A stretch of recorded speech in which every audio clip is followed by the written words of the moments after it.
Bon lundi les pirates, on ne se stresse pas, on travaille sur la gestion du stress cette semaine, sur qu'est-ce qui fait que vous avez été stressé au début de la crise de votre conjoint. Vous voyez que les pirates qui récupèrent leur conjoint, vous avez de nombreux commentaires sur le groupe Facebook ou dessous, ben, ils ont réussi à gérer leur stress. Alors, ils n'avaient pas encore la formation, mais il y avait des formations qui les ont aidés, comme la Grinta et Mental de gagnant. Vous ne pourrez récupérer votre conjoint que si vous êtes redevenu cool, si vous redonnez à votre conjoint ce dont il a besoin. Vous savez, quand on veut se séparer, eh bien, ou quand on veut du changement, alors on va dire changement plus que séparation, eh bien, on a toujours des coûts et des bénéfices.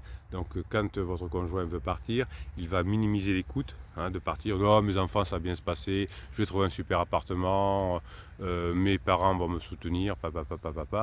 Et vous allez, du coup, la personne va aller de désillusion en désillusion. Et vous, d'autre côté, vous allez surestimer les coûts. Ça coûte cher une formation, je ne sais pas si je vais avoir le temps, je ne sais pas si je vais avoir les capacités, je ne sais pas comment ça fonctionne. Enfin, vous minimisez les coûts et donc il y a un décalage qui se fait. Et au niveau des avantages, c'est pareil. Votre conjoint voit beaucoup d'avantages à partir parce qu'il y a de la pression, parce qu'il veut ou elle veut passer du temps avec moi en ce moment. Et vous, les avantages, vous dites, est-ce que vraiment me changer, me former, est-ce que ça va apporter quelque chose, est-ce que c'est pas normal que ce soit à moi de le faire, etc. Donc vous avez un gros décalage et c'est votre conjoint qui a le dessus au début. Et vous, ça ne vous plaît pas. Et si vous voulez récupérer votre conjoint, il va falloir que vous repassiez au-dessus de votre conjoint, entre guillemets, c'est-à-dire que vous allez voir que les coûts de vous former, de changer, etc. ne sont pas si importants et que les avantages sont fondamentaux. Donc votre conjoint va s'effondrer petit à petit. Je pensais que ce serait facile de trouver un appartement, je pensais que ce serait facile de divorcer, je pensais que mon conjoint voudrait divorcer tout de suite, je pensais que mes enfants s'entendraient bien avec Pansement, je pensais que Pansement était idéal, etc. Et puis il y a des désillusions, ce qui fait qu'on va s'épuiser et que vous, grâce aux formations, grâce au travail, grâce à la Grinta des pirates, vous aurez passé le dessus et les courbes vont se croiser. Alors un nombre croissant de recherches montre que les hommes et les femmes au départ sont confrontés au stress de la séparation et vous au départ vous avez morflé entre guillemets et vous avez pensé que la séparation allait avoir beaucoup plus de coûts que d'avantages et votre conjoint disait je vais me séparer, je vais avoir plus d'avantages que de coûts et finalement au fur et à mesure de faire les formations au fur et à mesure de faire les formations, vous apercevez que ce changement va être très bénéfique pour vous et que votre conjoint va s'apercevoir que son changement, le changement qu'il a décidé, était tout pourri. Donc le stress émotionnel de cette période de changement peut causer des problèmes de santé à court et long terme. Vous voyez que vous avez perdu sûrement beaucoup de poids, que votre conjoint aussi au fur et à mesure perd beaucoup de poids ensuite, au fur et à mesure que votre conjoint voit que finalement c'est pas ce qu'il avait pensé, que les coûts sont beaucoup plus importants, les avantages moins importants, et c'est là que l'on s'épuise, alors qu'au départ vous étiez au fond du trou, déprimé, vous perdez du poids, etc. parce que vous pensiez que les coûts de la séparation allaient être minimes et finalement et que ça allait s'arranger très rapidement. Ben non, ça s'arrange avec le temps, avec votre travail, avec le fait de montrer qu'on est, on a changé. Donc une façon d'atténuer les difficultés du stress consistera finalement à être bien entouré, à faire ce qu'il faut, à travailler chaque jour davantage, à faire des séances de neurohypnose. Tout ça c'est expliqué dans la formation. Les hommes et les femmes n'ont pas la même façon de stresser par rapport à une séparation, en tout cas quand ils la subissent. C'est en tout cas ce que j'ai cru remarquer depuis 1999. Les femmes demandent plus le divorce, évidemment, ça c'est 70% du cas, c'est les femmes qui demandent le divorce. Ça ne veut pas dire que l'on demande le divorce qu'on va divorcer, attention, ça va dépendre de vous. Et effectivement, si les hommes savent faire ce qu'il faut, si les hommes savent récupérer le déficit qu'ils avaient au départ, eh bien le coût de se séparer sera inférieur à l'avantage de se séparer pour votre conjoint et c'est là que vous récupérerez. Les femmes se préparent plus facilement au divorce de façon émotionnellement et c'est pour ça qu'au départ, si c'est la femme qui veut divorcer, on est sous le choc d'une rupture conjugale et au départ, les hommes ressentent beaucoup plus de colère et de rejet, tandis que les femmes souffrent plus de problèmes de soutien financier, de perte de statut.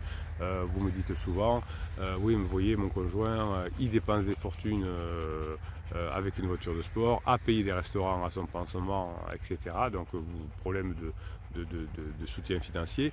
Problème d'affichage aussi pour les femmes. Il s'affiche, il a présenté pansement à ses conjoints, il a présenté pansement à sa famille. Tout ça, cette perte de statut, si vous êtes une femme et que votre mari est en crise, ça vous marque beaucoup. Et pour un homme, effectivement, c'est plutôt le côté de la souffrance vient de la colère que l'on ressent et de la notion de rejet, hein, après tout ce que j'ai fait pour elle, la maison que j'ai construite, le métier où je me suis donné à fond et à fond. Donc vous voyez qu'en tant qu'homme et femme, on ne réagit pas tout le temps de la même façon. Alors évidemment, c'est des grandes tendances pour vous aider à comprendre, mais il faut que vous sachiez que si vous êtes un homme et que vous sentez du rejet et de la colère, vous êtes dans une situation tout à fait traditionnelle et vous allez pouvoir récupérer votre conjoint si vous faites ce qu'il faut.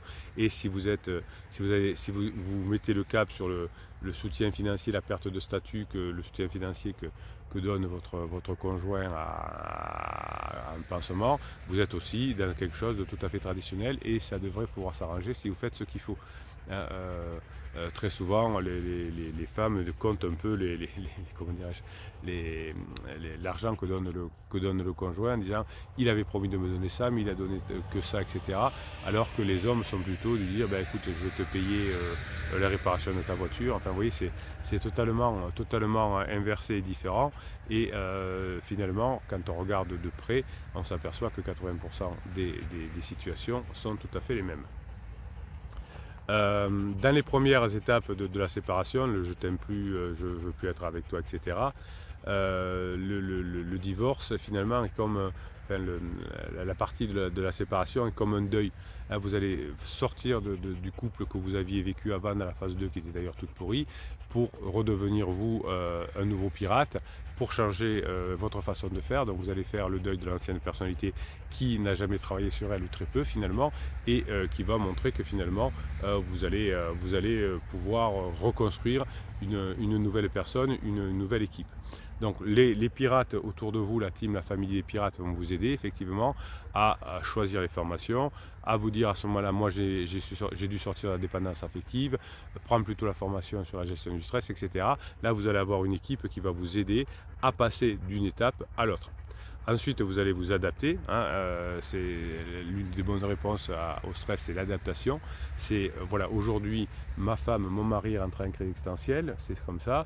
Aujourd'hui, on en est là, on s'adapte à la situation. Mon conjoint est en down aujourd'hui, je vais faire 80% de silence pour être tranquille et 20% on va passer des bons mois ensemble, où on va avoir un contact moelleux dans la période de down, et inversement, pendant la période de top, on va mettre à fond 80% de bons moments à passer, mais pas trop collant non plus, 20% du temps, on va laisser tranquille. Donc on va apprendre à s'adapter, et finalement, comme vous allez avoir un changement chez vous et vous allez avoir des meilleurs résultats, vous allez pouvoir surmonter votre colère, votre frustration, votre incertitude et vous allez pouvoir arrêter les interdits. Les personnes qui, en neurosciences, on a fait des études là-dessus et on montre que les personnes qui s'attendent à faire des compromis maintiennent une attitude mentale et une santé physique plus positive. Oui, votre conjoint est en crise, oui, votre conjoint est fatigué, oui, votre conjoint vous a trompé, oui, c'est vrai, c'est pénible, ça fait mal, mais si vous vous adaptez, si vous acceptez cette situation, vous allez maintenir une attitude mentale de grinta et ça va être beaucoup plus facile. Alors, est-ce que rien de bon ne peut sortir de cette crise existentielle? C'est ce que vous pensez au départ en tout cas. Vous êtes en colère, vous vous sentez rejeté, vous avez des problèmes de statut, etc. Mais petit à petit, vous allez voir que vous allez, grâce à votre travail, améliorer les choses. Il y aura moins de tension à la maison. Vous allez avoir une meilleure relation avec les enfants. Souvent vous le dites, depuis que ma femme ou mon mari est en crise, j'ai amélioré les relations avec mes enfants, on est plus proches. On a plus de liberté pour réaliser ses objectifs de vie, ses passions et ses intérêts. Si au départ vous êtes en dépendance affective, vous êtes que sur votre conjoint. Le fait de faire par exemple la formation indépendance affective ou la formation gérer son stress, ça va vous permettre de pouvoir vivre plus vos passions et vos intérêts. Alors tant que j'y pense, le catalogue des formations, les 100 formations ou 102 ou 103, j'en sais rien, disponibles à l'heure où je vous parle, sont en descriptif de cette vidéo. Dans le catalogue, hein, vous avez toutes les formations à votre disposition. Donc finalement, vous aurez plus de temps aussi pour passer de temps dans votre travail, puisque vous serez moins dépendant et vous serez moins focalisé sur votre conjoint. Et évidemment, hein, vous allez commencer à voir que quand vous aurez commencé à faire le travail, que vous comprendrez ce qu'est une femme fatale ou l'homme dont les femmes rêvent selon la formation que vous aurez pris, quand vous aurez appris à badiner, à avoir de l'humour, etc., à sexualiser, vous allez voir que les personnes autour de vous vont changer, que vous allez vous rapprocher au bureau des collègues de travail, que vous allez de nouveau attirer l'attention. Si vous avez fait la formation comment être magnétique, que vous allez à nouveau attirer les autres personnes. Et ça va vous donner un coup de boost et ça va vous remonter. Et votre conjoint va voir que finalement tout le monde se sépare d'elle. Ça va pas très bien avec Pansement, ou de lui, hein, quand je dis c'est cette personne. C'est votre conjoint va voir qu'on le calcule beaucoup moins, que les amis se rapprochent moins, qu'on est pénible, que ça va mal au boulot. Et donc vous allez avoir de plus en plus de contacts parce que vous aurez changé, vous aurez la grinta et la patate. Et de l'autre côté, il va y avoir plus de frustration, de séparation. Plus personne ne va comprendre votre conjoint en crise, seul vous, parce que vous aurez fait les formations, vous aurez changé et vous allez redevenir le phare magnétique de votre conjoint. Et c'est là que le stress partira évidemment. Tout ça vous montre qu'on peut être, tout ça peut être dévastateur ou tout ça peut être récupérateur. Pendant des années, vous n'avez pas fait ce travail sur vous que vous auriez dû faire. Vous n'avez pas appris à gérer votre stress, vous n'avez pas appris à gérer vos émotions, vous ne saviez plus comment séduire. Eh bien, grâce à cette crise existentielle, vous allez pouvoir devenir quelqu'un de meilleur, de plus fort, et votre couple va pouvoir repartir dans les phases intéressantes, notamment les phases de grande intimité. Bruno se calme. Allez, on va aller faire un tour du côté des pirates. On va aller aujourd'hui, tiens, on va aller sur Facebook, voir ce que vous nous avez noté et on va prendre un ou deux commentaires et on va voir ce qu'on peut en tirer. En tout cas, pensez à mettre des commentaires positifs, des commentaires qui montrent aux autres que vous avez avancé. Ça vous fait plaisir à vous. Vous avez des messages encourageants des autres, vous encouragez les autres et c'est comme ça qu'une team, une famille s'en sort. Hein. C'est pas racontant à chacun ses petits problèmes qu'on y arrive. C'est en aidant les autres, en se serrant les coudes et en se disant qu'on va y arriver. Et évidemment, de temps en temps, on a des coups de mou. Eh bien, on a un papier, on a un stylo. On a peut-être un professionnel qui va vous aider aussi là-dessus. On écrit tout ce qui ne va pas. On brûle, on piétine. Moi, je veux que vous soyez efficace. Je m'en fous que vous écriviez des trucs négatifs sous les commentaires en Facebook ou autre. Ça me fait ni chaud ni froid, mais ça ne va pas vous aider à vous, hein, si vous victimisez. Donc, écrivez plutôt des choses qui vous font du bien, qui vous font vous rapprocher des objectifs. Ça, c'est plus important. Allez, message d'Anne de Flo. Bonjour les pirates, bonjour capitaine, ce message pour vous souhaiter une belle semaine, merci à vous. De mon côté, calme plat, il ne se passe rien. Oui, donc la phase de plateau, avec de temps en temps. Je me lasse de cette situation. Grinta, ben oui, vous voyez que vous êtes passé d'une grande souffrance à une phase de plateau et ensuite vous passerez au retrouvailles certainement. Le début de Émilie dit hop. Le début de journée avec Crise Fou Dingo a encore été exceptionnel, elle rigole. Je lui ai dit que j'avais dormi la fenêtre ouverte, mais que j'ai peur car on entend les chevreuils. Il n'y a pas de chevreuils, tiens, dans le sud de la France, enfin où je suis en tout cas. Je suis à l'étage, je risque rien, mais bon, j'aime pas. Oui, effectivement, attention aux chevreuils qui peuvent escalader la façade. Il me dit, bah c'est pour ça qu'il faut que tu trouves quelqu'un pour dormir, blablabla. Bla, bla, bla. J'ai répondu, j'ai déjà un mari, mais le problème il est bon enfermé, je peux pas en faire grand chose pour le moment. Et on a eu un fou rire tous les deux. Grinta, les pirates, c'est bien, c'est léger. C'est le test, est-ce que tu as trouvé quelqu'un, je vais te propulser dans les bras de quelqu'un. Et hop, on montre que par une pirouette, ça ne sera pas si facile que ça. Il y aura un gros coup de séparation et un faible avantage. Et c'est comme ça qu'on reviendra ensemble. Bravo, bravo, bravo, Émilie. Nina. Bonjour à tous, j'ai écouté plusieurs audios, quelque chose m'interroge, on dit que la personne en crise n'a pas ou peu confiance en lui. Oui, évidemment, hein, sinon on n'aurait pas besoin de faire tout ça. Et en revanche, au départ, on croit que cette personne a confiance en lui parce que comme pour un enfant, ce serait moi je sais ce que je veux, je m'affirme, etc.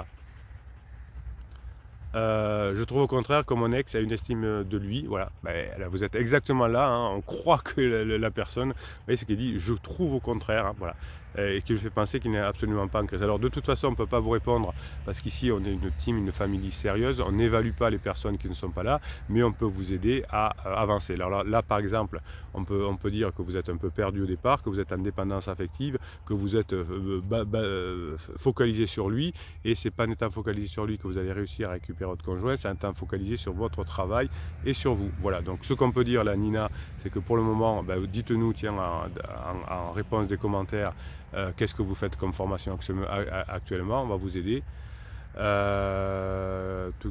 Tuc.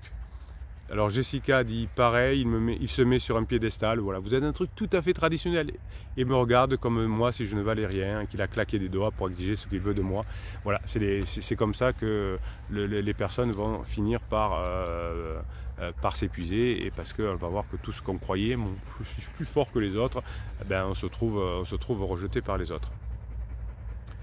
Je me demande si c'est pas pour ça qu'ils se montrent arrogants, pour essayer de masquer leur manque de confiance en eux. Et évidemment, hein, vous savez, je vous l'ai dit avec les enfants, mais avec des personnes qui disent moi je suis ça, je roule dans un gros 4x4 ou je ne sais pas quoi, souvent hein, c'est pour cacher quelque chose, pas toujours, mais souvent.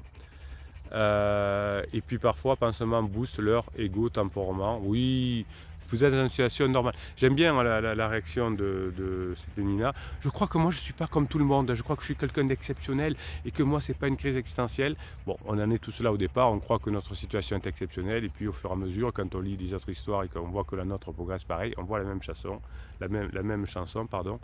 Patricia dit une personne qui a une belle estime de lui n'a pas besoin de se compenser en rabaissant son entourage. Bravo Patricia. Et Kojiro dit ils sont très forts pour porter un masque, évidemment. Donc voilà, Nina, vous allez vous mettre au boulot rapidement. Plus vous allez vous mettre au boulot rapidement, plus vous allez vous former, plus vous allez avoir cette grinta, plus vous aurez effectivement la courbe qui va se croiser, et c'est vous qui aurez le dessus sur votre conjoint. Vous pourrez guider plus facilement le couple. Bien, merci en tout cas Patricia, Jessica et Kojiro, c'est génial. Vous voyez que vous avez des pirates qui avancent. Vous voyez, il y a un bébé pirate qui dit oh mais moi je crois que c'est exceptionnel, je crois qu'il est très fort, hein. Moi je crois pas qu'il est en crise, je crois qu'il est sûr. Et puis les autres qui disent hey, oh, hein, t'es comme tout le monde, voilà, il porte un masque, voilà. J'adore, voilà, hein. Bravo aux anciens pirates d'aider les nouveaux, et mettez-moi des coups de pied aux fesses des bébés pirates pour les aider à progresser plus vite, pour qu'ils souffrent moins et qu'ils arrivent plus vite à leur résultat. Il n'y a pas que le capitaine qui met les coups de grinta, il n'y a pas que les capitaines qui fait les formations, il n'y a pas que le capitaine. On y va, on est tous ensemble. Je vous rappelle que tous les matins sur YouTube, à 7 h, vous avez une vidéo. Je vous mets en début de matinée sur Telegram, vous avez le lien pour aller sur le canal Bruno Marchal des pirates sur Telegram, vous l'avez aussi en descriptif de cette vidéo. Je vous kiffe mes pirates, vous êtes mes pirates adorés. Vous avez sur Facebook là des pirates qui vous aident quand ça va pas, quand on fait la victime. Moi je crois que je suis pas comme tout le monde. Pam, pam, on y va, on vous remet dans le droit chemin, on remet l'église au centre du village. C'est ça une vraie team, une vraie famille. C'est pas dire oh ma pauvre, tu dois beaucoup souffrir. Non, c'est pam pam. Oh il est trop méchant. Non, nous c'est pam pam, on y va. J'adore. Bruno se calme, bien sûr. Mettez, pour vous faire plaisir, pour avancer, des commentaires positifs, des commentaires de ce que vous avez mis en place, des commentaires de comment vous êtes formé, comment vous avez appris, pour voir tout le chemin que vous avez fait. Et de temps en temps, je lis des messages comme ça de personnes qui se victimisent pour les aider encore plus, et pour vous montrer aussi, pour montrer la différence entre un bébé pirate et un pirate qui a avancé. Voilà, passez la journée que vous méritez, mes pirates. Bossez bien sur votre gestion du stress. Ça ne sert à rien de souffrir, et ça augmente les probabilités d'y arriver. Passez la journée que vous méritez, mes pirates que je kiffe.